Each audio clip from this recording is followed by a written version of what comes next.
할아버지 살고 싶으면 제 말만 들으셔야 해요. 한밤중 어둠 속에서 14살 소년이 72세 노인의 손을 잡아 끌며 말했습니다. 노인의 다리는 휘청거렸고 뒤에서는 손전등 불빛이 산자락을 훑고 있었어요. 그 노인은 며느리와 친아들에게 배신당해 불법 요양원에 갇혀 있던 재벌 회장이었습니다. 하루죽 한 그릇, 잠긴 문, 빼앗긴 신분증. 그렇게 죽을 날만 기다리던 그 지옥에서 유일하게 노인에게 밥을 챙겨준 건 이름도 성도 모르는 고아 소년뿐이었습니다. 목숨을 걸고 회장을 탈출시킨 그 소년의 주머니에는 낡은 사진 한 장이 들어 있었는데요. 바닥에 떨어진 사진을 본 순간 재벌 회장의 눈에서 눈물이 멈추지 않았어요. 대체 무엇을 본 걸까요? 과연 소년이 항상 지니고 다녔던 사진 속에는 어떤 기막힌 진실이 숨겨져 있었을까요? 사연 시작 전 구독을 눌러주시면 당신의 하루에 따뜻한 기적이 찾아올 거예요. 오늘의 사연 시작합니다. 요양원 꼭대기층, 복도 끝에 자리한 방 하나. 밖에서만 열리는 전자잠금 문 안쪽에서 강대양 회장이 침대에 등을 기댄 채 천장을 올려다보고 있어요. 수염이 덥수룩하게 자라 턱 아래까지 내려왔고 광대뼈가 드러날 만큼 볼이 꺼져 있죠. 방 안에는 식어버린 죽 한 그릇과 물컵 하나만 덩그러니 놓여 있습니다. 불과 한 달 전까지만 해도 강대양은 대한민국 건설업계를 호령하던 사람이었어요. 서울 도심 한복판, 대양건설 본사 회장실, 통유리 너머로 한강이 내려다 보이는 넓은 방 안에서 강대양이 책상 앞에 앉아 서리를 내려다보고 있었습니다. 맞은편 소파에는 둘째 아들 도진과 며느리 민영이 나란히 앉아 있었죠. 민영이 부드러운 미소를 지으며 입을 열었어요. 아버님, 이제 좀 쉬셔도 되지 않겠어요? 평생 일만 하셨잖아요. 강대양이 서류에서 눈을 떼지 않은 채 낮은 목소리로 대답했습니다. 쉬긴 뭘 쉬어. 아직 내가 할 일이 산더미인데. 도진이 소파에서 몸을 앞으로 기울이며 말했어요.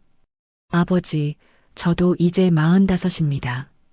언제까지 아버지 그늘 아래서만 있을 순 없잖아요. 믿고 맡겨주시면 안 됩니까? 강대양이 그제야 서류를 내려놓고 아들의 얼굴을 바라봤습니다. 도진의 눈에 간절함이 담겨 있었죠. 강대양의 시선이 책상 위 액자로 옮겨갔어요. 액자 속에는 30해 전 교통사고로 세상을 떠난 첫째 아들 준혁이 대학 졸업복을 입고 웃고 있었습니다. 강대양이 액자를 한참 들여다보다가 낮게 한숨을 내쉬었어요. 준혁이가 살아있었으면 둘이 나눠 맡기면 될 텐데. 도진의 입술이 살짝 떨렸습니다. 주먹을 꽉 쥐었다가 풀며 억지로 표정을 가다듬었죠. 아버지, 형은 이미 돌아가셨잖아요. 저밖에 없습니다. 강대양이 오래도록 아들의 얼굴을 살피다가 천천히 고개를 끄덕였어요. 그래, 내 말이 맞다. 이제 내가 해야지. 민영이 무릎 위에 올려둔 손을 꼭 쥐며 고개를 숙여 인사했습니다. 아버님, 후회 없으실 겁니다. 저희가 잘 모시겠습니다. 한 달 뒤 재산과 경영권 이전 서류에 마지막 도장이 찍혔어요. 그리고 바로 그 다음 날 강대양의 세상이 뒤집어졌습니다. 이른 아침 강대양의 자택 현관문이 벌컥 열리며 흰 가운을 입은 남자 둘이 들어왔어요. 뒤따라 민영이 서류 봉투를 들고 서 있었죠. 강대양이 거실 소파에서 일어나며 눈을 가늘게 떴습니다. 이 사람들은 뭐야? 민영이 서류 봉투에서 종이 한 장을 꺼내 강대양 앞에 펼쳤어요.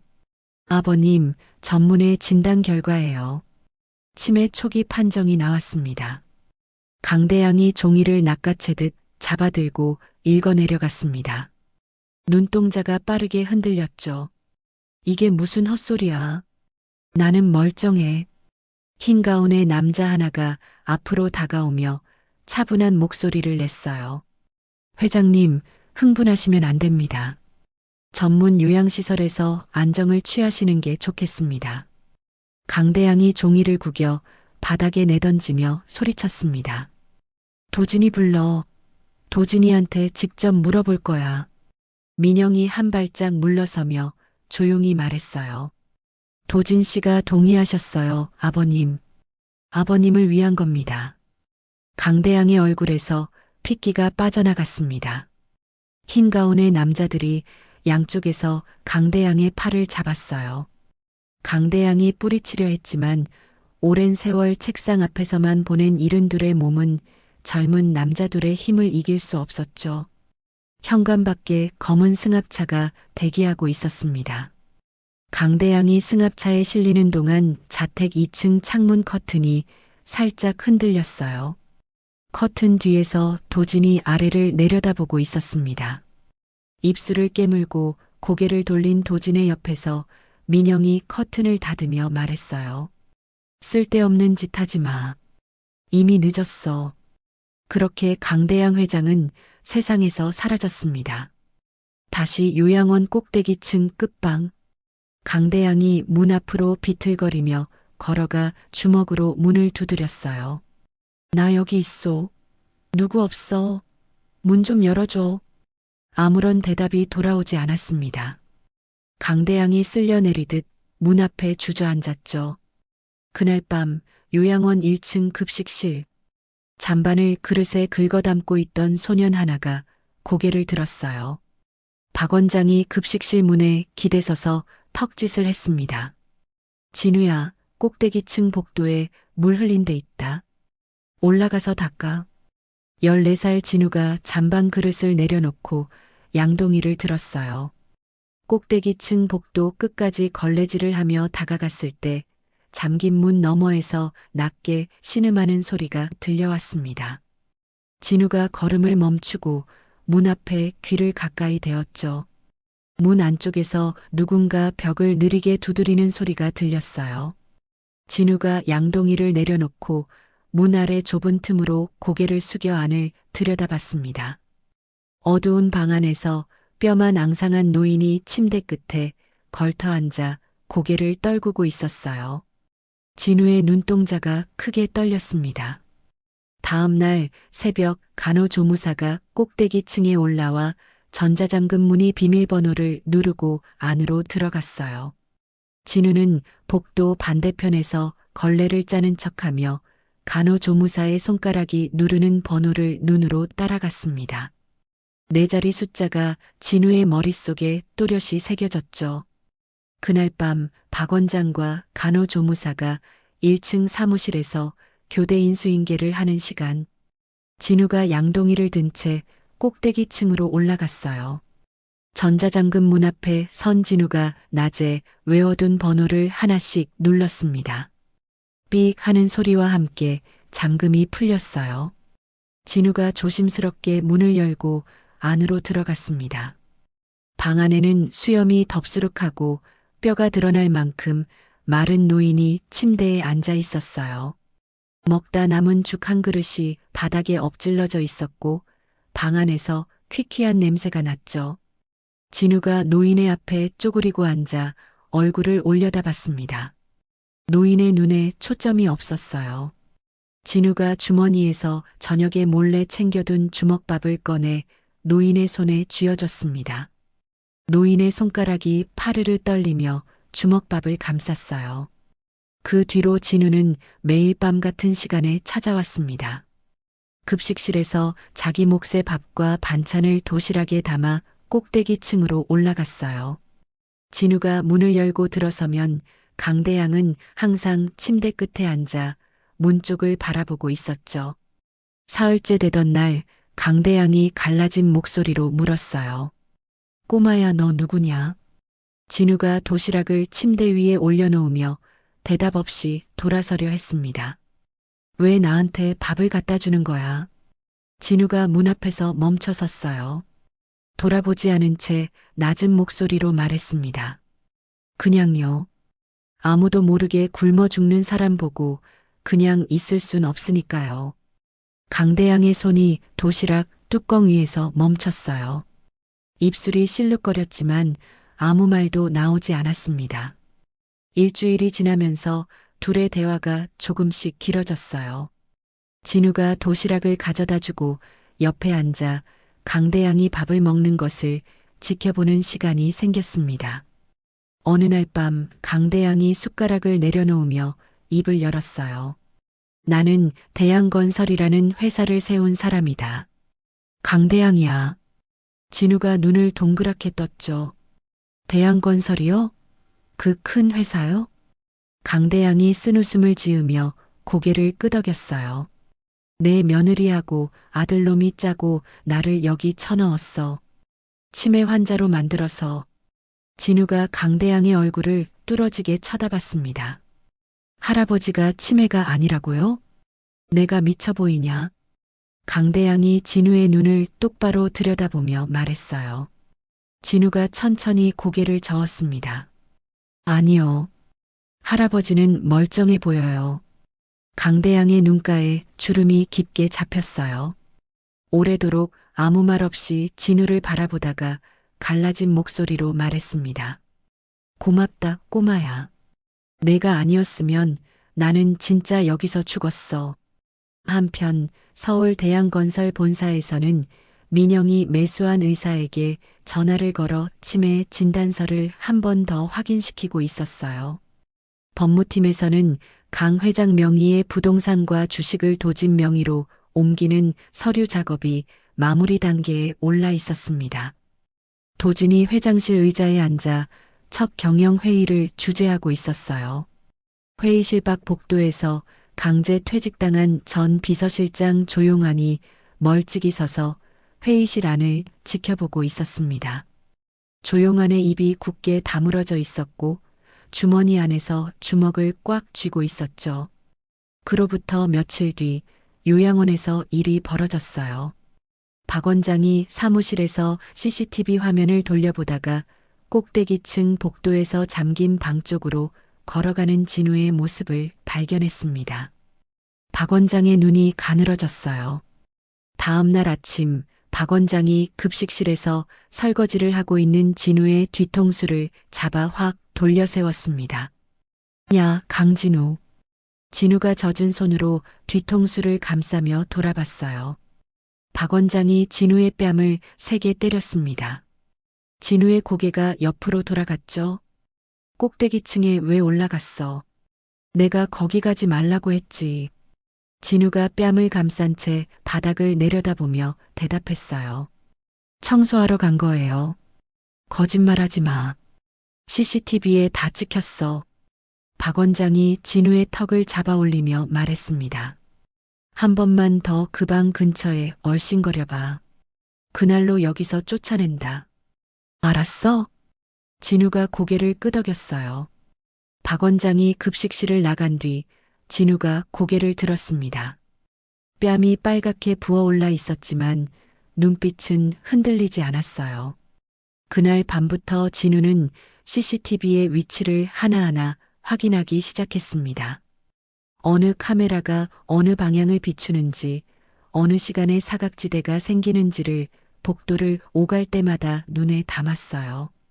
그리고 며칠 뒤 늦은 밤이었습니다.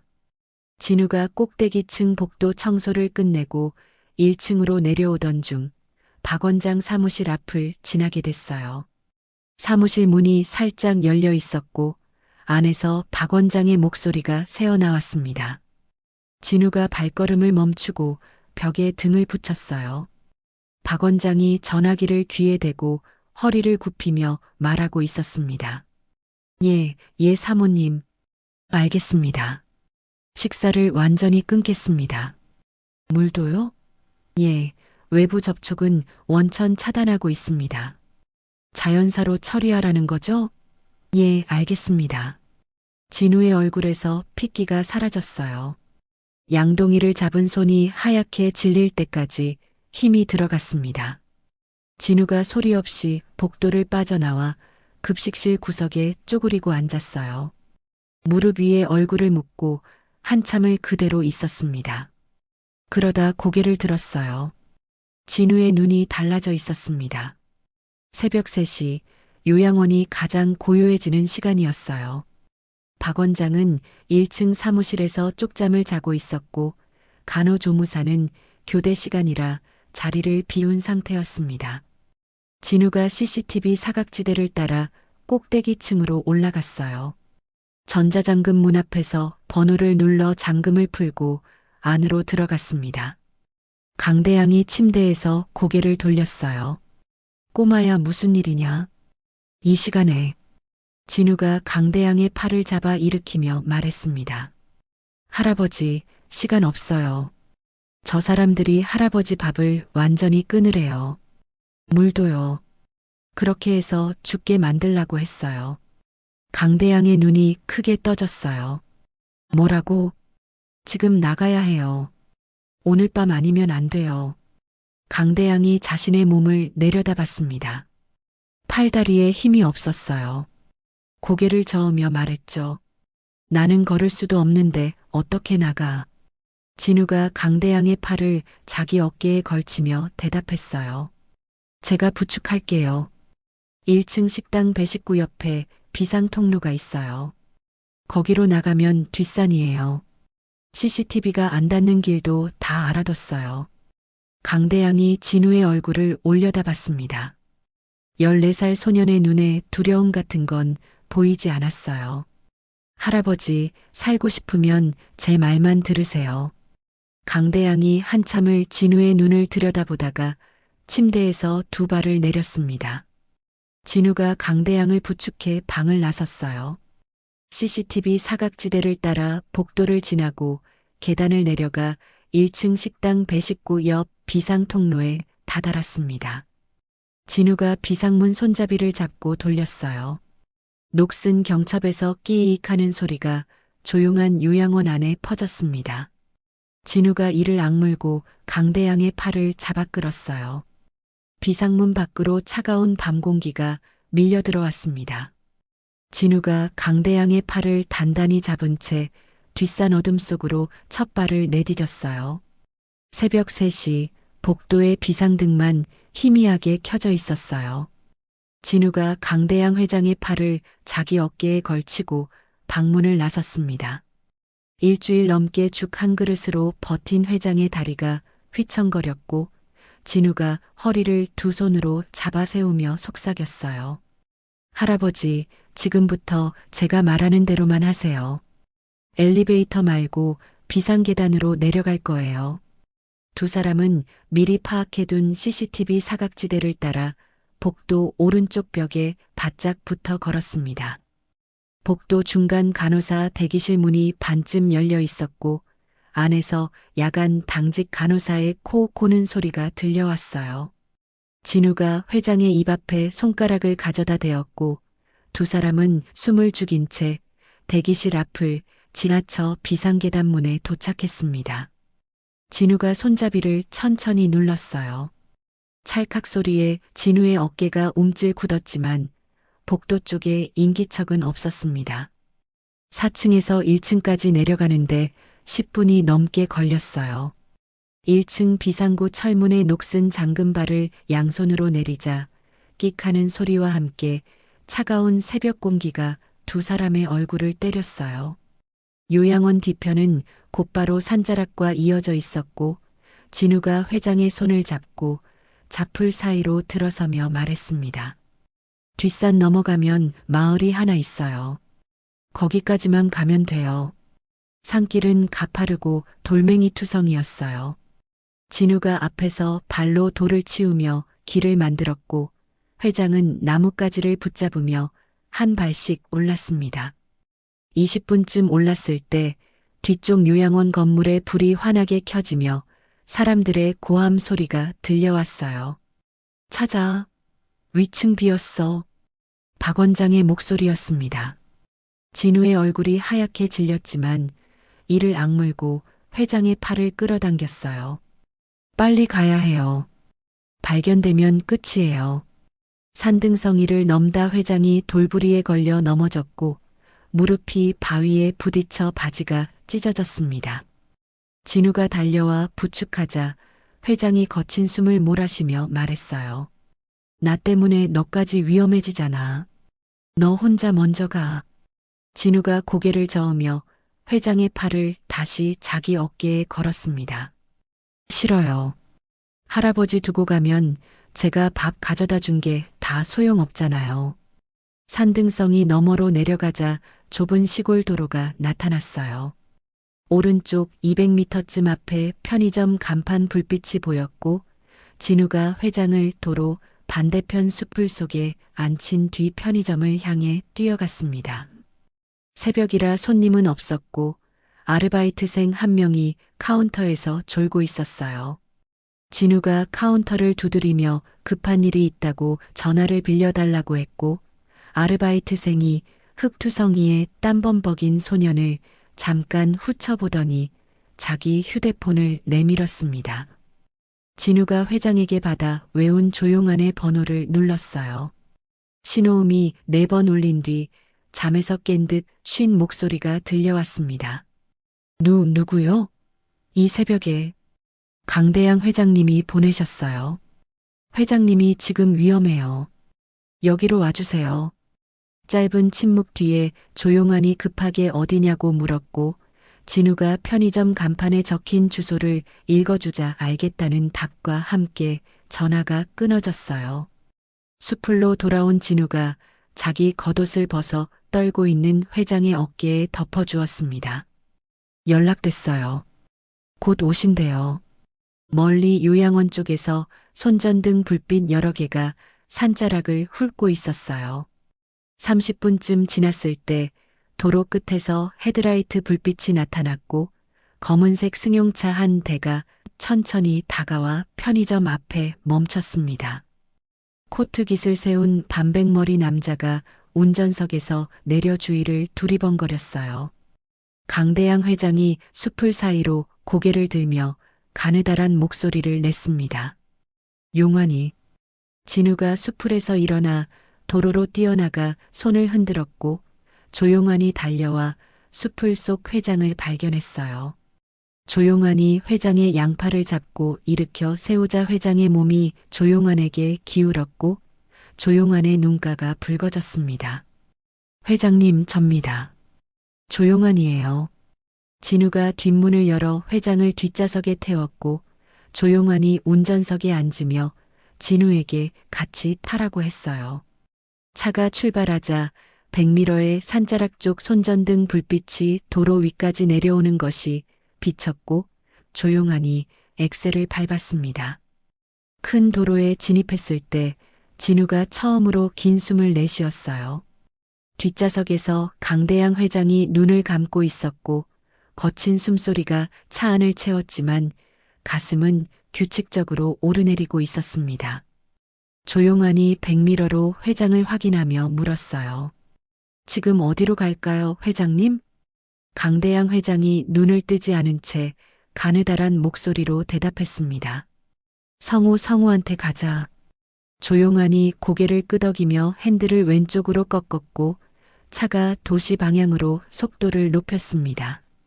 조용한의 차가 도시 외곽 아파트 단지 앞에 멈춘 것은 새벽 5시가 넘어서였어요.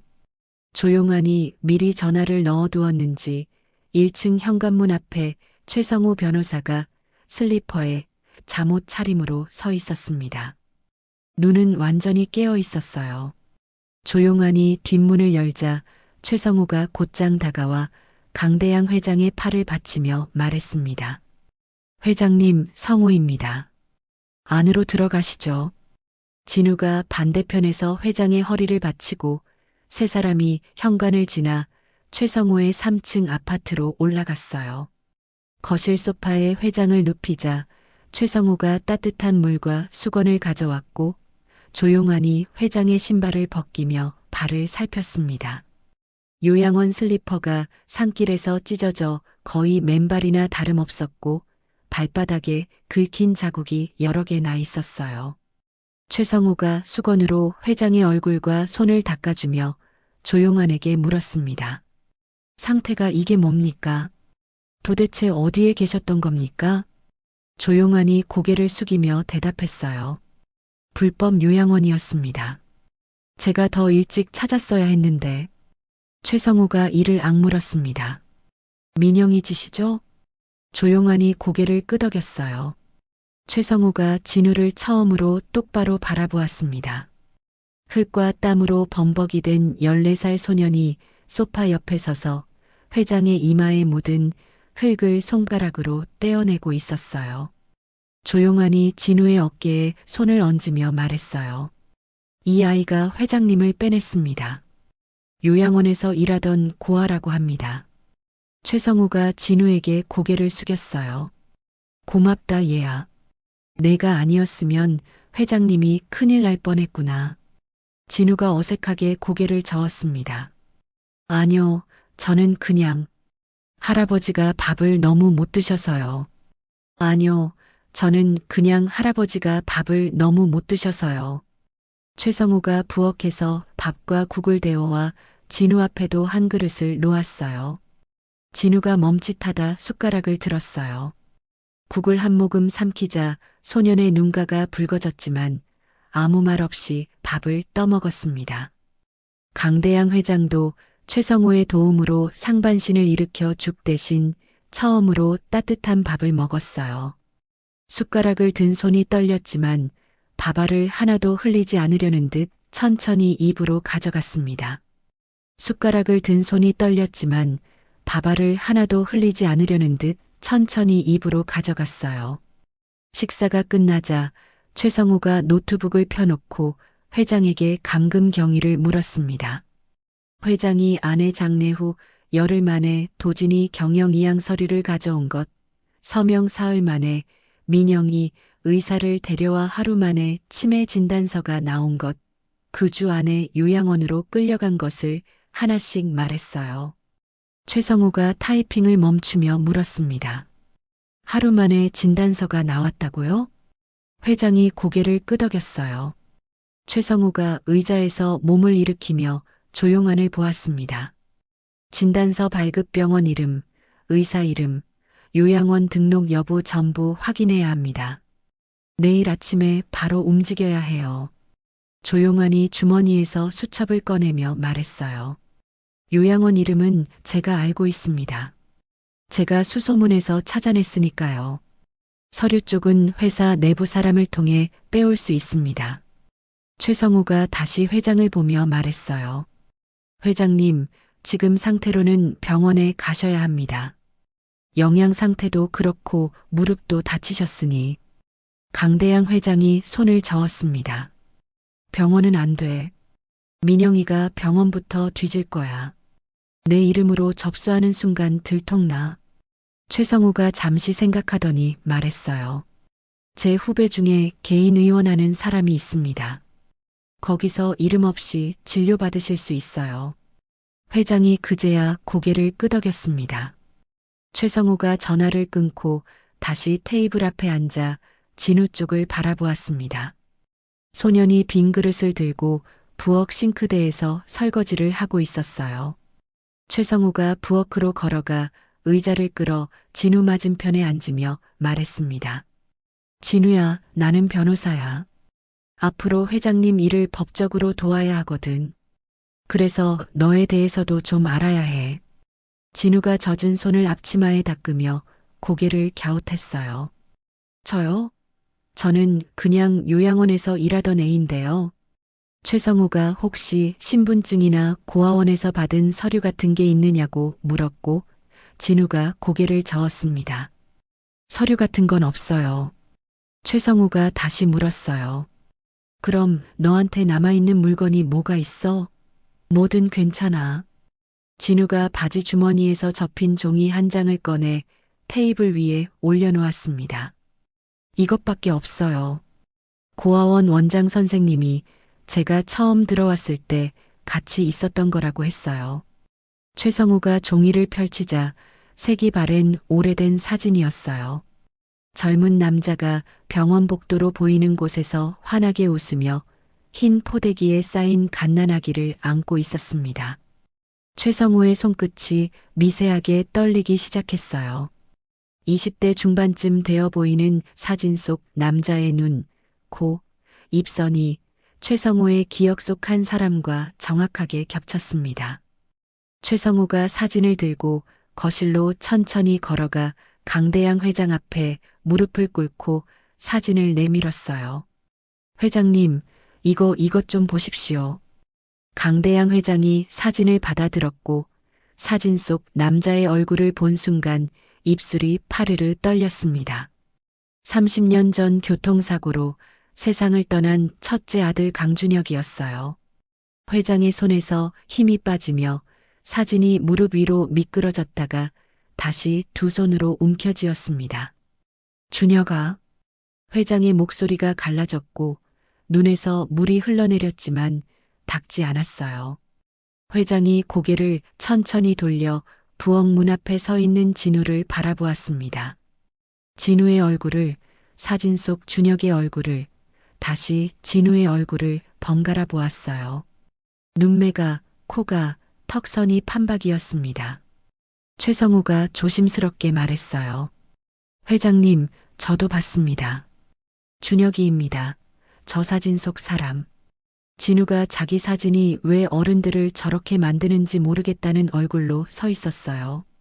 조용하니 진우에게 다가가 사진 말고 다른 건 없었느냐고 물었고 진우가 이것만 있었다고 대답했습니다. 최성우가 사진을 뒤집자 오른쪽 아래에 파란색 볼펜으로 날짜가 적혀 있었고 그 옆에 한 줄이 더 있었어요. 준혁의 아들, 진우. 최성우가 사진 뒷면을 회장 쪽으로 돌려 보여주었고 그 글씨를 읽은 회장의 얼굴이 일그러지며 양손으로 얼굴을 감쌌습니다. 소파 위에서 어깨가 크게 들썩였어요. 진우가 한 걸음, 두 걸음 다가와 소파 앞에 섰고 회장이 얼굴을 가렸던 손을 내리고 벌겋게 부은 눈으로 진우를 올려다보며 떨리는 두 팔을 벌렸습니다.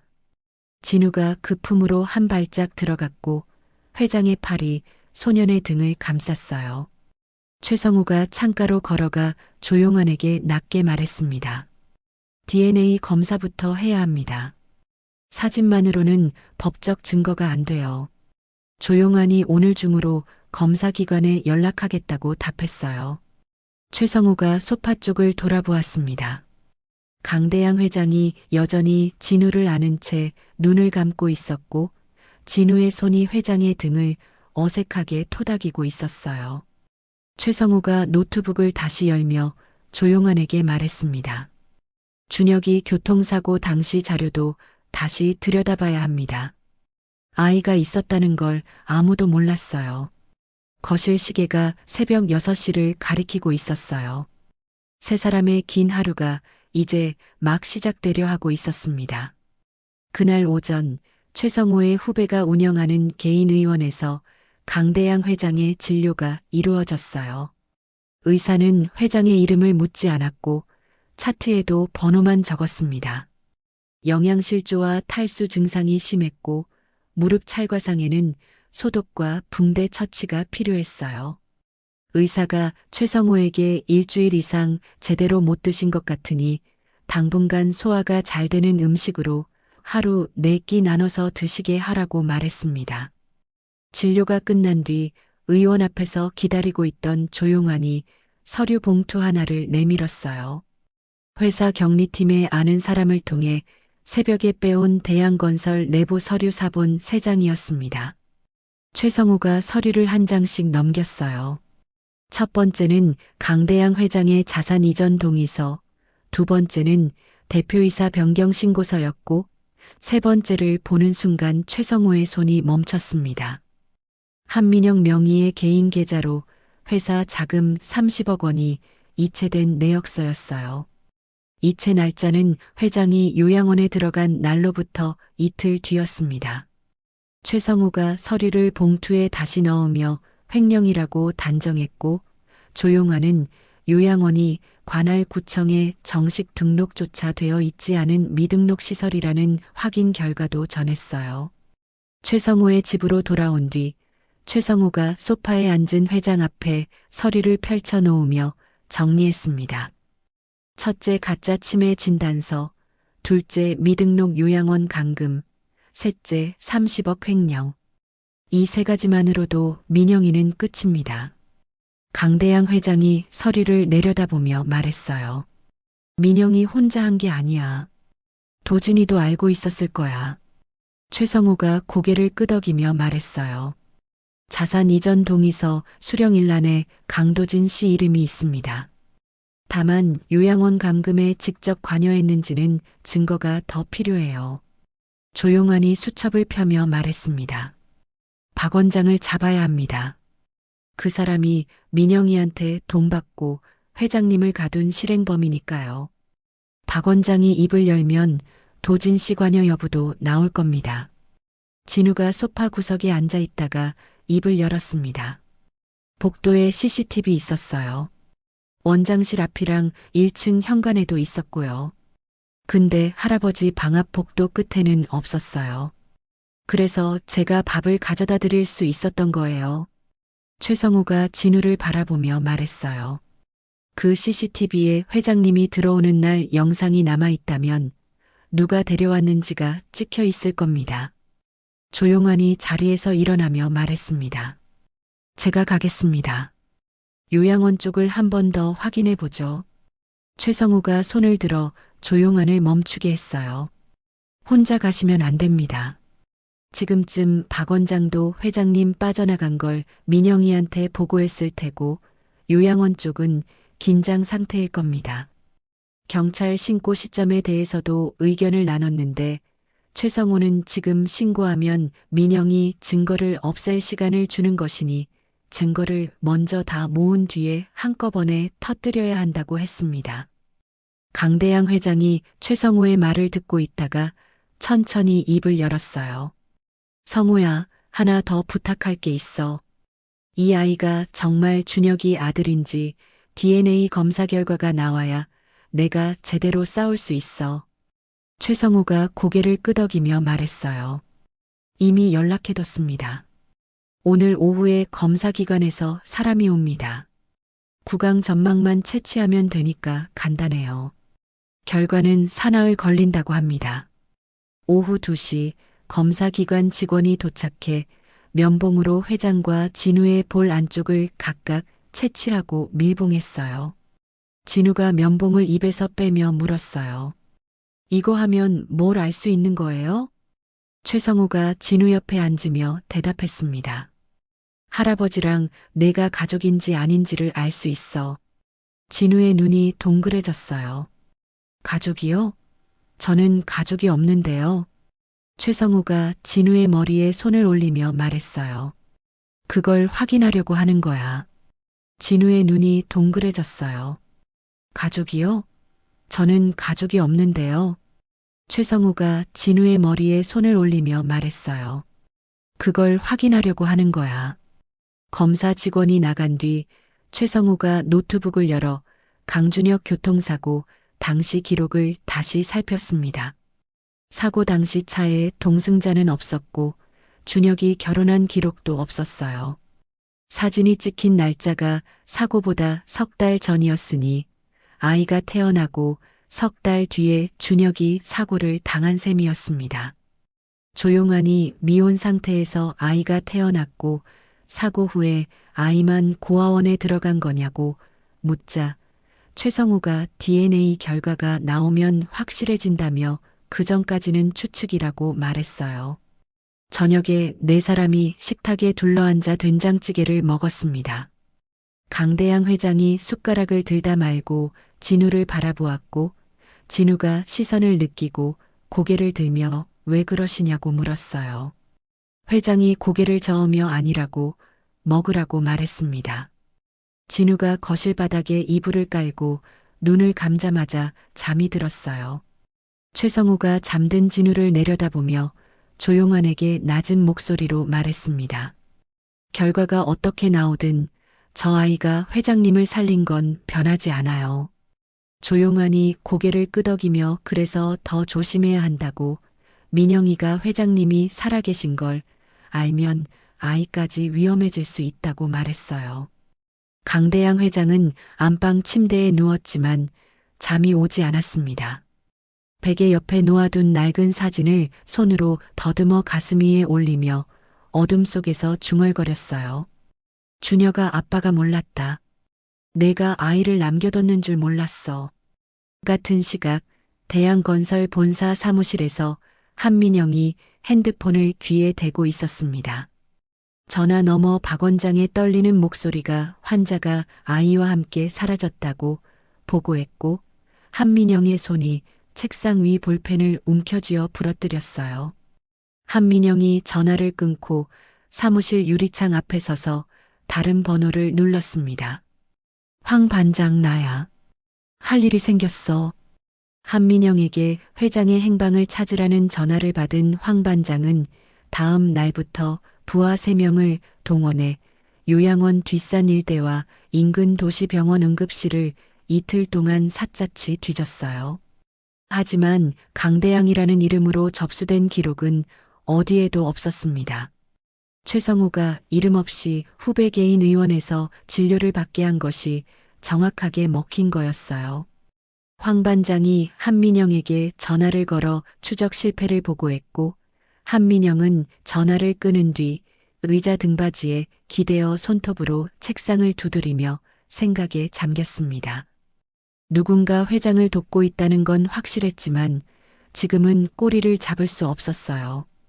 그 사이 최성우의 집에서는 DNA 검사 결과가 도착했습니다. 최성우가 검사기관에서 밀봉된 봉투를 받아 거실 테이블 위에 올려놓았어요. 강대양 회장이 소파에서 몸을 일으켜 테이블 앞에 앉았습니다. 진우는 맞은편 의자에 앉아 두 손을 무릎 위에 올려놓고 있었어요. 최성우가 봉투를 뜯고 결과지를 펼쳤습니다.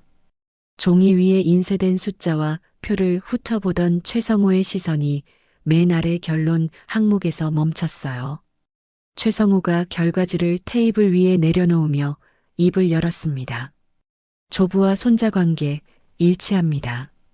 거실에 짧은 정적이 흘렀어요. 강대양 회장이 결과지를 두 손으로 집어 올렸습니다. 글자를 읽는 회장의 손끝이 떨렸어요. 회장이 결과지에서 눈을 떼고 맞은편 진우를 바라보았습니다. 진우가 고개를 갸웃하며 물었어요. 그게 무슨 뜻이에요? 강대양 회장이 의자에서 천천히 일어났습니다. 테이블을 돌아 진우 앞에 섰어요. 회장이 무릎을 굽혀 진우와 눈높이를 맞추었습니다. 진우야, 내가 내 손자란다. 진우의 눈이 크게 떠졌어요. 입술이 달싹였지만 소리가 나오지 않았습니다. 회장이 진우의 두 어깨를 잡았어요. 내 아버지가 내 첫째 아들 준혁이야. 사진 속 그 사람이 내 아버지고 내 아들이야. 진우의 눈가에 물기가 번졌어요. 저한테 할아버지가 있었어요? 회장이 고개를 끄덕이며 진우를 끌어안았습니다. 진우의 어깨가 한번 크게 떨렸어요. 최성우가 고개를 돌려 창밖을 바라보았고 조용하니 코를 훌쩍이며 주머니에서 손수건을 꺼냈습니다.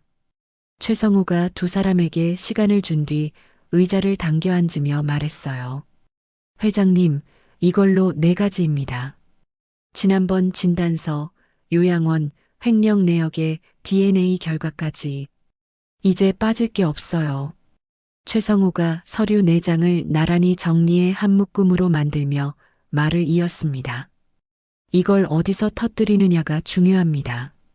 강대양 회장이 서류 묶음을 내려다보며 고개를 끄덕였어요. 주주총회가 언제지? 조용하니 수첩을 펴며 대답했습니다.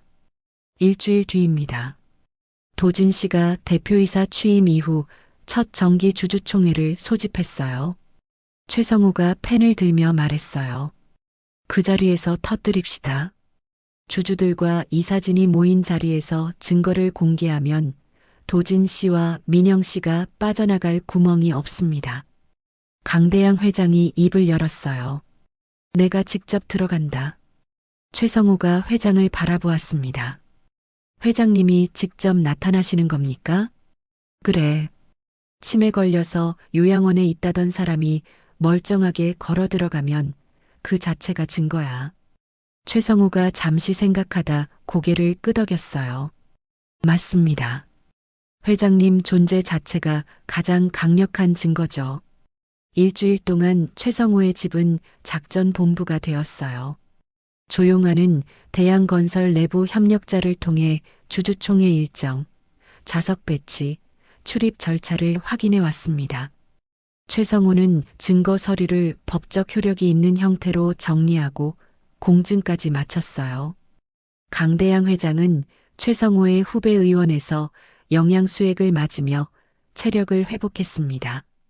일주일 전과 비교하면 얼굴에 혈색이 돌아왔고 혼자 걸을 수 있을 만큼 다리에 힘이 붙었어요. 진우는 매일 아침 회장의 식사를 차렸습니다. 밥과 국, 반찬을 소파 앞 작은 테이블에 놓고 회장이 다 먹을 때까지 옆에 앉아 있었어요. 주주총회 당일 아침 최성우가 양복 3벌을 준비해 왔어요. 회장, 조용한, 그리고 자기 것이었습니다. 진우에게는 깨끗한 흰 셔츠와 검은 바지를 건넸어요. 강대양 회장이 양복상의 단추를 채우며 거울을 보았습니다. 일주일 전 요양원에서 나올 때의 모습과는 완전히 달라져 있었어요. 회장이 거울에서 눈을 떼고 현관으로 향했습니다. 최성우가 서류 가방을 들었고 조용하니 차키를 꺼냈어요. 진우가 운동화 끈을 동여매고 현관에서 회장 옆에 섰습니다. 4사람이 차에 올라탔어요. 대양건설 본사는 도심 한복판 25층 빌딩이었습니다. 주주총회는 3층 대강당에서 열렸어요. 조용하니 미리 확보해둔 사원증으로 지하 주차장 게이트를 통과했습니다. 차에서 내린 4사람은 화물용 엘리베이터를 타고 3층으로 올라갔어요. 조용하니 대강당 뒷문 앞에서 멈추며 말했습니다. 이 문으로 들어가시면 무대 바로 뒤입니다. 강당 안에서 웅성거리는 소리가 문 너머로 들려왔어요. 최성우가 손목시계를 보았습니다. 총회 시작이 10시, 지금 9시 55분입니다. 도진 씨가 개회 선언을 하고 안건을 발표할 겁니다. 그 직후에 들어갑시다. 강대양 회장이 고개를 끄덕였어요. 뒷문 너머로 마이크 소리가 울렸습니다. 강도진의 목소리였어요. 주주 여러분, 대양건설 정기 주주총회를 시작하겠습니다.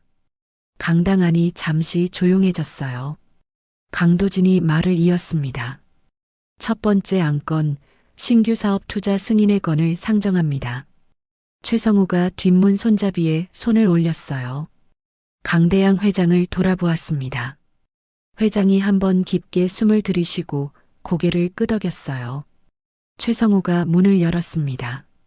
4사람이 무대 뒤편으로 들어섰어요. 무대 커튼 사이로 강당이 보였습니다. 100여 명의 주주와 이사진이 좌석에 앉아 있었고 무대 위 연단에 강도진이 서 있었어요. 강도진 바로 뒤에 한민영이 앉아 있었습니다. 최성우가 커튼을 젖히고 무대 위로 걸어 나갔어요. 강당 안이 술렁였습니다. 강도진이 말을 멈추고 무대 옆을 바라보았어요. 최성우 뒤로 조용한이 나타났고 그 뒤에 강대양 회장이 모습을 드러냈습니다. 강당이 순간 조용해졌어요. 100여 개의 시선이 일제히 강대양 회장에게 쏠렸습니다. 강도진의 손에서 마이크가 미끄러질 뻔했어요. 두 눈이 크게 떠진 채 입이 벌어졌습니다. 아, 아버지. 한민영이 의자에서 벌떡 일어섰어요. 얼굴에서 혈색이 빠졌습니다. 강대양 회장이 무대 중앙까지 걸어 나갔어요. 등을 곧게 편 채 강당을 한번 둘러보았습니다. 회장이 강도진에게 손을 내밀었어요. 마이크. 강도진의 손이 떨렸습니다. 마이크를 건네지도 못하고 내리지도 못한 채 서 있었어요. 조용한이 다가가 강도진의 손에서 마이크를 가져와 회장에게 건넸습니다. 강대양 회장이 마이크를 잡고 연단 앞에 섰어요. 주주 여러분, 강대양입니다.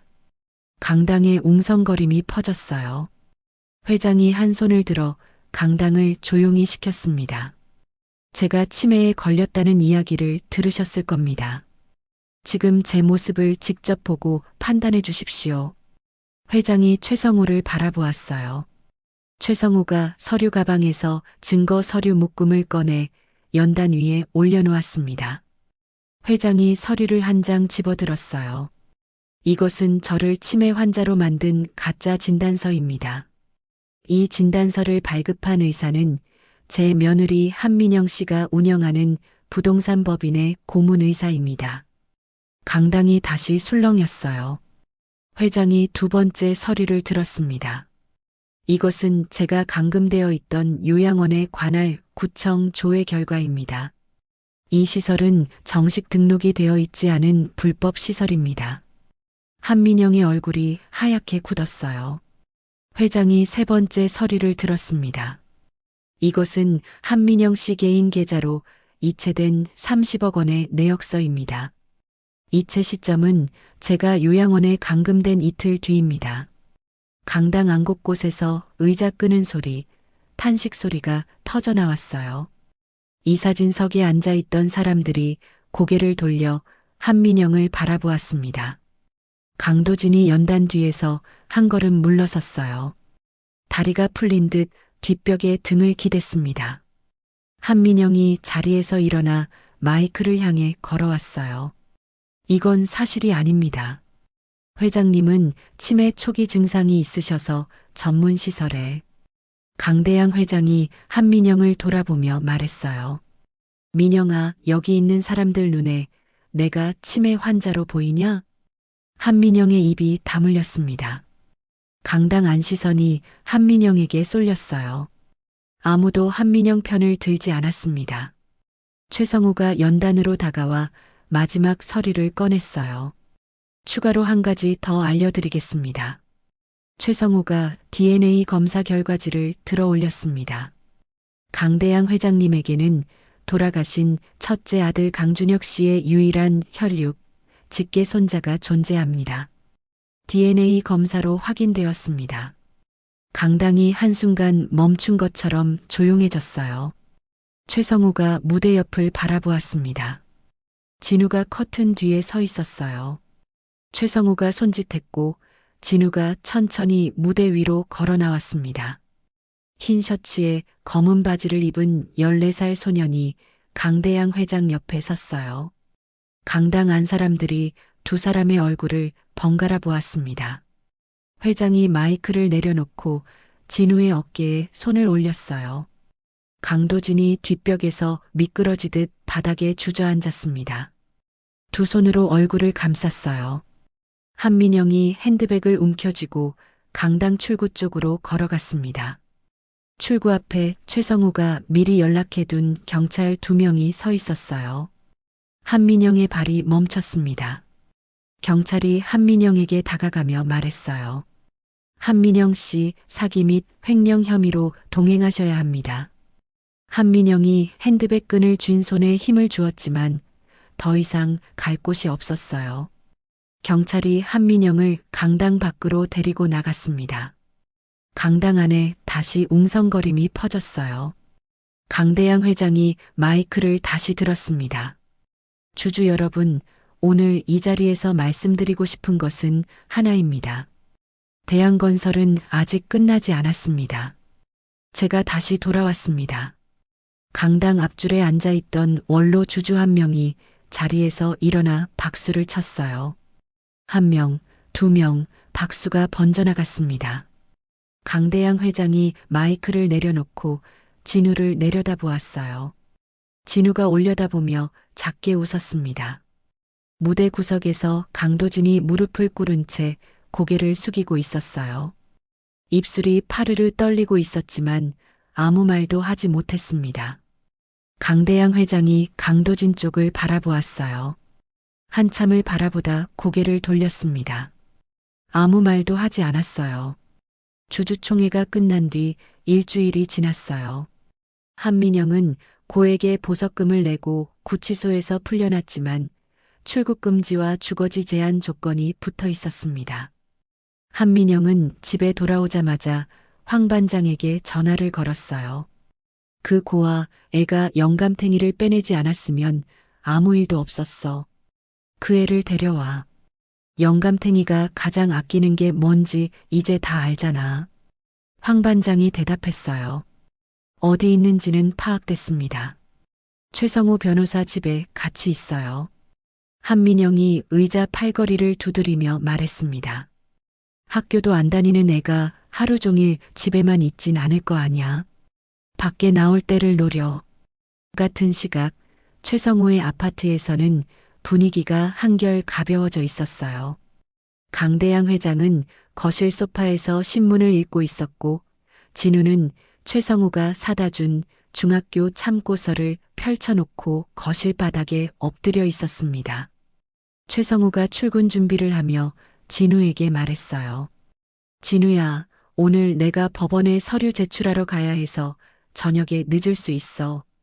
필요한 거 있으면 조 비서님한테 전화하고. 진우가 고개를 들며 대답했습니다. 네, 알겠어요. 오후가 되자 진우가 냉장고를 열어보았는데 반찬통이 거의 비어 있었습니다.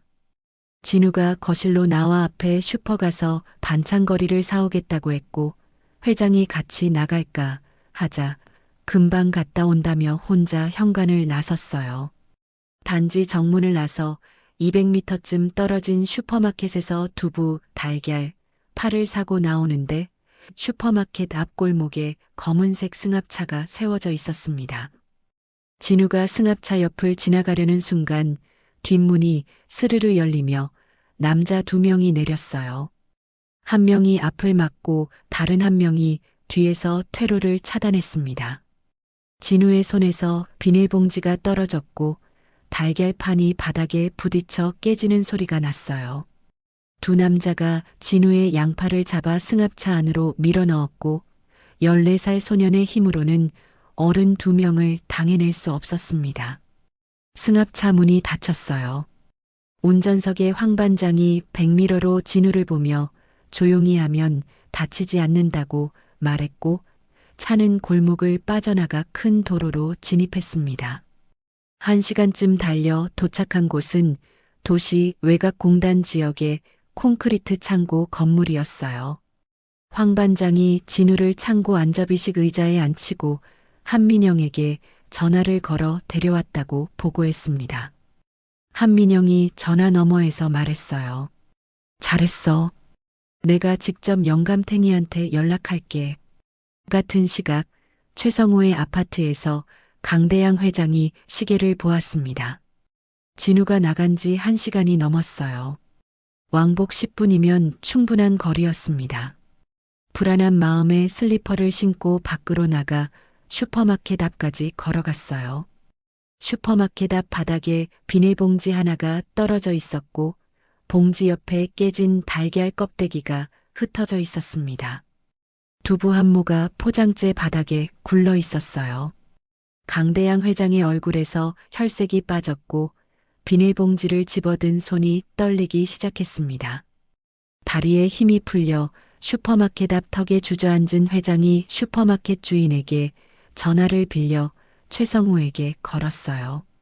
성우야, 진우가 없어졌어. 슈퍼마켓 앞에 진우 짐이 떨어져 있어. 달걀이 다 깨져 있고 진우가 없어. 최성우가 지금 바로 가겠다며 집으로 돌아가 계시라고 했고 회장은 떨리는 다리로 아파트에 돌아와 소파에 앉았습니다. 거실 전화기가 울렸어요.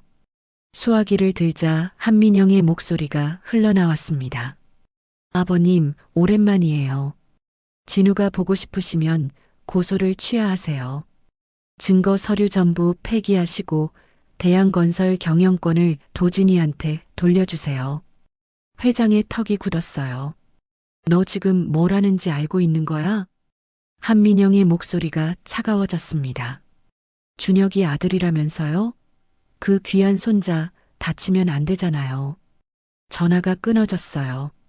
30분 뒤 최성우와 조용한이 동시에 도착했습니다. 회장이 한민영의 전화 내용을 전달하자 최성우가 테이블에 손을 짚으며 말했어요. 고소 취하는 안 됩니다. 취하하는 순간 회장님도 진우도 다시 위험해져요. 조용하니 주머니에서 수첩을 꺼내며 말했습니다. 황 반장이 움직인 겁니다. 그 사람 관리하는 차량 번호를 알고 있어요. 제가 아는 사람을 통해 위치 추적이 가능합니다. 최성우가 고개를 끄덕이며 전화기를 들었어요. 경찰에도 신고해야 합니다. 이제는 증거가 충분하니까 민영이 보석 취소 청구도 같이 넣겠습니다. 강대양 회장이 두 사람을 바라보며 떨리는 목소리로 말했어요. 성우야, 용하나. 부탁이다. 진우를 꼭 찾아다오. 최성우가 회장의 손을 잡으며 반드시 찾겠다고 답했습니다. 조용하니 현관을 나서며 전화를 걸기 시작했고 최성우는 노트북을 펴고 보석 취소 청구서 작성에 들어갔어요. 강대양 회장이 소파 쿠션 밑에 넣어두었던 낡은 사진을 꺼내 가슴에 대고 눈을 감았습니다. 창밖으로 해가 지고 있었어요. 창고 안은 밤이 되자 형광등 불빛마저 꺼졌어요. 천장 구석 작은 환기창으로 가로등 빛이 희미하게 스며들 뿐이었고 황 반장의 부하 두 명은 철문 바깥에서 담배를 피우며 낮은 목소리로 수다를 떨고 있었습니다. 진우는 접이식 의자에서 일어나 발소리를 죽인 채 창고 안을 한 바퀴 돌았어요. 배수구는 주먹 하나 들어갈 크기였고 환풍기는 먼지가 두껍게 쌓여 돌아가지 않았습니다. 뒤쪽 벽에 화물 반입용 셔터 아래에 손바닥 2개 정도의 틈이 벌어져 있는 것을 발견한 진우가 바닥에 엎드려 밖을 살폈어요. 셔터 뒤편은 자풀이 무성한 빈터로 이어졌고 빈터 끝 철조망에 녹이 슬어 끊어진 부분이 보였습니다. 진우가 구석에 쌓인 강목 더미에서 가장 얇은 것 하나를 골라 셔터 틈에 끼워 지렛대처럼 힘을 주었어요. 녹슨 셔터가 끼익 소리를 냈지만 바깥 부하들의 대화 소리와 웃음소리가 끊기지 않는 걸 확인하고 다시 체중을 실었습니다. 셔터가 30cm쯤 들어 올려지자 진우는 강목을 괜 채로 바닥에 납작하게 엎드려 머리부터 틈 사이로 밀어 넣었어요. 어깨가 모서리에 걸렸지만 몸을 비틀어 빠져나왔고 자풀 속을 기어 철조망에 끊어진 부분을 벌려 빈터 너머 비포장 도로로 나왔습니다. 가로등 하나 없는 어둠 속에서 진우가 오른쪽을 향해 뛰기 시작했어요. 운동화 밑에서 자갈이 바스락거렸고 숨이 턱까지 차올랐지만 다리를 멈추지 않았어요. 200m쯤 달렸을 때 뒤쪽 창고에서 고함 소리가 터졌습니다. 아, 애가 없어. 부하 한 명이 창고 안을 확인하고 셔터 아래에 괴어놓은 강목과 벌어진 틈을 발견한 거였어요. 진우의 심장이 귀까지 울릴 만큼 세차게 뛰었고 달리는 속도를 한 단계 더 끌어올렸습니다. 비포장 도로가 끝나는 지점에서 큰 도로와 만나는 삼거리가 나타났어요. 삼거리 모퉁이에 24시간 운영 세탁소의 간판 불빛이 어둠 속에서 환하게 빛나고 있었고 진우는 망설임 없이 세탁소 유리문을 밀고 안으로 뛰어들어갔습니다. 안에서는 아주머니 한 명이 다리미질을 하고 있었는데 한밤중에 먼지투성이 소년이 헐떡이며 뛰어들어오자 다리미를 든 채 눈이 동그래졌어요. 어머, 얘야, 무슨 일이니? 이 밤에 어디서 뛰어온 거야? 진우가 카운터에 두 손을 짚고 숨을 몰아쉬며 말했어요. 아주머니, 전화 좀 빌려주세요. 제발이요. 급한 일이에요. 아주머니가 진우의 얼굴에 묻은 먼지와 흙, 그리고 셔츠 소매에 묻은 녹 자국을 보더니 다리미를 내려놓고 카운터 위 전화기를 진우 쪽으로 밀어주었습니다. 진우가 수화기를 들고 번호를 눌렀어요. 요양원을 탈출할 때 조용한의 번호를 외웠던 것처럼 최성우의 집 전화번호도 진우는 이미 외우고 있었습니다. 신호음이 2번 울리자 최성우가 받았어요. 여보세요? 변호사님, 저 진우예요. 최성우의 목소리가 단번에 급해졌습니다. 진우야, 어디야? 다친 데는 없어? 저 괜찮아요. 근데 여기가 정확히 어딘지 잘 몰라요. 공장 같은 건물이 많고 지금 세탁소에 있어요. 진우가 세탁소 아주머니를 돌아보며 물었습니다. 아주머니, 여기 주소가 어떻게 돼요? 아주머니가 카운터 뒤 벽에 붙어 있는 사업자 등록증을 손가락으로 가리켰고 진우가 등록증에 적힌 주소를 그대로 읽어 최성우에게 전달했어요. 최성우가 빠르게 말했습니다. 거기서 절대 움직이지 마. 내가 바로 간다. 경찰한테도 연락할 테니까 밖에 나가지 말고 안에만 있어. 전화를 끊자 세탁소 아주머니가 정수기에서 물 한 컵을 받아 진우에게 건넸어요. 진우가 컵을 받아 들었지만 손이 떨려서 물이 절반쯤 컵 밖으로 흘렀고 아주머니가 수건을 가져와 진우의 젖은 손을 닦아주며 말했습니다. 무서웠구나. 괜찮아. 여기 있으면 돼. 아주머니가 옆에 있을게. 진우가 고개를 끄덕이며 세탁소 구석 의자에 앉았어요. 유리문 너머 어두운 도로를 바라보며 무릎 위에 놓인 두 주먹을 꽉 쥐고 있었습니다. 20분쯤 지났을 때 도로 끝에서 빨간 경광등 불빛이 나타났어요. 경찰차 2대가 세탁소 앞에 멈추었고 경찰이 안으로 들어와 진우의 신원과 상태를 확인했습니다. 그 뒤를 이어 최성우의 차가 도착했어요. 최성우가 운전석에서 내려 세탁소 안으로 뛰어들어왔고 진우를 보자마자 두 어깨를 잡고 위아래를 살폈습니다. 다친 데 없어? 어디 아픈 데는? 진우가 고개를 저었어요. 없어요. 괜찮아요. 최성우가 긴 숨을 내쉬며 진우를 안았고 진우가 최성우의 코트 자락을 두 손으로 움켜쥐었습니다. 경찰이 진우에게 창고 위치와 방향을 물었어요. 진우가 세탁소에서 뛰어온 방향을 손으로 가리키며 설명했습니다. 비포장 도로 끝에 있는 창고예요. 화물용 셔터가 달린 건물이고 정문 쪽에 검은색 승합차가 세워져 있었어요. 경찰 한 팀이 곧바로 창고 방향으로 출발했고 최성우가 진우를 데리고 차 뒷좌석에 태웠습니다. 조수석에 앉아있던 조용한이 몸을 돌려 진우를 바라보았는데 조용한의 눈가가 벌겋게 달아올라 있었어요. 진우야, 고생했다. 진우가 작게 고개를 끄덕이며 뒷좌석 안전벨트를 메었습니다. 차가 출발하자 진우가 물었어요. 할아버지 괜찮으세요? 많이 걱정하셨을 텐데. 최성우가 백미러로 진우를 보며 대답했습니다. 걱정을 많이 하고 계셔.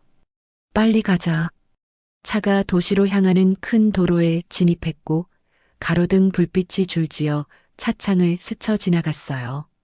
진우가 뒷좌석에서 창밖을 바라보았습니다.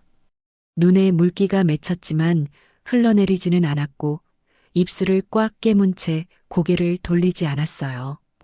같은 시각 경찰이 창고에 도착했지만 검은색 승합차는 이미 사라진 뒤였습니다. 창고 안에는 접이식 의자 하나와 셔터 아래에 괜 강목만 남아 있었고 경찰이 현장을 수색한 뒤 주변 도로 CCTV 영상 확보에 착수했어요. 새벽 1시 최성우의 아파트 현관문이 열렸습니다. 진우가 현관에 발을 들여놓자 거실 소파에서 강대양 회장이 벌떡 일어섰어요. 회장이 현관까지 걸어오는 동안 다리가 휘청거렸고 진우가 먼저 뛰어가 회장의 팔을 잡았습니다. 할아버지, 저 왔어요. 강대양 회장이 진우의 얼굴을 두 손으로 감쌌어요. 먼지와 땀이 묻은 소년의 얼굴을 한참 동안 말없이 들여다보았습니다. 회장의 눈에서 눈물이 흘렀어요. 다친 데 없니? 없어요. 저 괜찮아요, 할아버지. 회장이 진우를 끌어안았고 진우가 회장의 등에 얼굴을 묻었습니다. 이번에는 참았던 눈물이 흘러내렸어요. 소리 없이 회장의 양복 등판이 젖어들었습니다. 최성우와 조용한이 현관에 서서 두 사람을 조용히 바라보았어요. 최성우가 조용한에게 낮은 목소리로 말했습니다. 경찰이 승합차 번호판 CCTV를 확보하면 황 반장은 끝입니다. 황 반장이 잡히면 지시한 사람이 누구인지 나올 거고 민영이 보석도 취소돼요. 조용한이 고개를 끄덕이며 대답했어요. 내일 아침에 경찰 쪽 결과가 나올 겁니다. 거실 시계가 새벽 1시 반을 가리키고 있었어요. 강대양 회장이 진우의 어깨를 잡고 소파로 데려가 앉힌 뒤 부엌으로 들어갔습니다. 따뜻한 물을 컵에 따라 진우 손에 쥐어주었어요. 진우가 물컵을 두 손으로 감싸쥐고 한 모금 마셨습니다. 회장이 진우 옆에 나란히 앉아 아무 말 없이 소년의 머리에 손을 올렸어요. 진우가 천천히 눈을 감았습니다. 회장의 손이 따뜻했어요. 그로부터 이틀 뒤 일이 빠르게 정리되기 시작했어요. 경찰이 창고 주변 도로 CCTV에서 확보한 승합차 번호판으로 황 반장을 체포했고 황 반장은 조사에서 한민영이 직접 지시했다고 진술했습니다. 최성우는 황 반장의 진술 조서와 CCTV 영상, 진우의 피해 진술서를 묶어 법원에 보석 취소 청구서를 제출했고 법원은 이틀 만에 보석 취소 결정을 내렸어요. 한민영은 자택에서 경찰에 의해 다시 구치소로 이송되었고 이송되는 순간까지 아무 말도 하지 않았습니다. 같은 주에 대양건설 이사회가 긴급 소집되어 강도진이 대표이사직에서 만장일치로 해임되었어요. 검찰은 한민영에 대해 사기, 횡령, 불법 감금, 미성년자 약취 혐의로, 강도진에 대해서는 방조 혐의로, 박 원장에 대해서는 감금 공모 혐의로 각각 공소장을 제출했습니다. 이사회가 끝난 날 저녁 강도진이 회장실 문 앞에 서 있었어요. 조용한이 문을 열어주었고 강도진이 안으로 들어갔습니다. 강대양 회장이 책상 앞에 앉아 있었고 창으로 들어오는 오후 햇빛이 회장의 얼굴에 그림자를 드리우고 있었어요. 강도진이 아버지를 올려다보다 입술을 달싹이며 겨우 소리를 냈습니다. 아버지. 벽식의 초침 소리만 울리는 가운데 강도진의 무릎이 꺾이며 바닥에 주저앉았어요. 잘못했습니다. 아버지, 제가 잘못했습니다. 강대양 회장이 의자에서 일어나지 않은 채 아들을 내려다보며 말했습니다. 도진아, 내가 나를 그곳에 보낸 걸 내가 모를 것 같았냐? 서류에 내 이름이 있어. 수령일란에 내가 직접 도장을 찍었잖아. 강도진의 이마가 바닥에 닿았어요. 아버지를 그런 곳에 보내놓고 한 번도 찾아가지 않은 저를 용서해 주십시오. 오랜 침묵이 흘렀습니다. 용서는 지금은 못하겠다. 다만 내 어머니 살아계셨으면 뭐라고 했을까 생각은 해보마. 강도진이 고개를 들어 아버지를 바라보았어요. 분노도 아니고 용서도 아닌 지친 사람의 눈이었습니다. 강대양 회장이 자리에서 일어나 회장실 문을 열고 나갔고 강도진 혼자 빈 방에 남아 두 손으로 얼굴을 감쌌어요. 며칠 뒤 최성우가 아파트 거실에서 회장에게 공소장 사본을 건네며 말했습니다. 법적으로는 이제 정리됐습니다. 한 가지 더 남았는데 진우 호적 문제예요. 준혁 씨가 돌아가셨으니 절차가 복잡하지만 DNA 결과와 사진이 있으니 가정법원에 인지 청구를 넣으면 가능합니다. 강대양 회장이 바로 대답했어요. 해줘. 그 아이 이름 석자가 내 가족 밑에 올라가야 해. 한 달이 지났어요. 강대양 회장은 대양건설 경영에 복귀하지 않았습니다. 후임 대표이사를 이사회에서 선임하게 하고 명예회장직만 유지한 채 도심에서 떨어진 작은 단독주택을 얻었어요. 방 2개에 작은 마당이 딸린 집이었고 진우의 방 책상 위에는 새 필통과 노트 그리고 낡은 사진을 끼운 새 액자가 놓여 있었습니다. 진우가 액자를 두 손으로 들어 올려 한참 들여다보았어요. 사진 속 남자의 얼굴이 거울에서 보는 자기 얼굴과 닮아 있다는 걸 이제는 알고 있었습니다.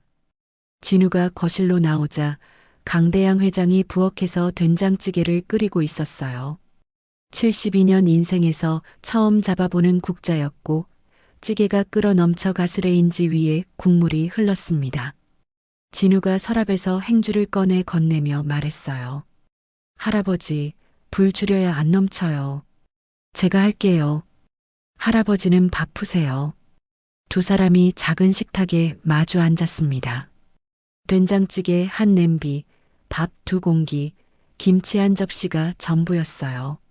재벌 회장 시절에는 12가지 반찬의 비서가 수저를 놓아주었지만 지금은 손자와 단둘이 된장찌개 한 냄비를 사이에 두고 앉아 있었습니다.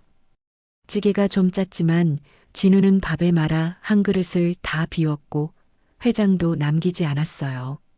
설거지를 마친 진우가 마당으로 나오자 강대양 회장이 의자에 앉아 저녁 하늘을 올려다보고 있었습니다. 주머니에서 낡은 사진을 꺼내 무릎 위에 올려놓고 말했어요. 준혁아, 내 아들 잘 크고 있다. 밥도 잘 먹고 머리도 좋아. 너를 많이 닮았어. 진우가 회장 옆 빈 의자에 앉으며 입을 열었습니다. 할아버지, 저 내일부터 학교 다녀도 돼요? 최성우 변호사님이 근처 중학교에 얘기해 놨대요. 회장이 진우의 머리에 손을 올리며 말했어요. 당연하지. 내일 같이 가자.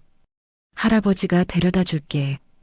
해가 완전히 지고 현관불이 켜지면서 마당에 노란 빛이 퍼졌어요. 회장이 의자에서 일어나 진우에게 손을 내밀었고 진우가 그 손을 잡고 일어섰습니다. 두 사람이 현관문을 열고 안으로 들어갔어요. 현관 신발장 위에 액자 하나가 놓여 있었습니다. 며칠 전 최성우가 찍어준 사진이었어요.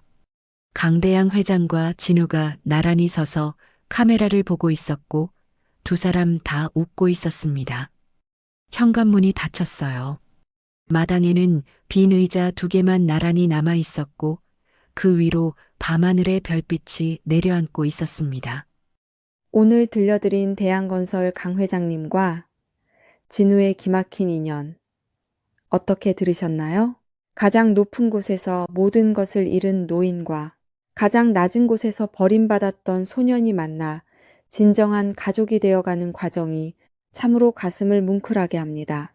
우리네 인생도 때로는 춥고 시린 겨울 같을 때가 있지만 견디다 보면 결국 눈부신 봄날이 찾아올 거라 믿습니다. 오늘 이 이야기가 여러분의 지친 하루에 작은 난로 같은 따뜻함으로 남았으면 좋겠습니다. 귀한 시간에 이야기를 끝까지 들어주신 분들께 진심으로 감사드리고 잘 들었다고 댓글 하나만 남겨주세요.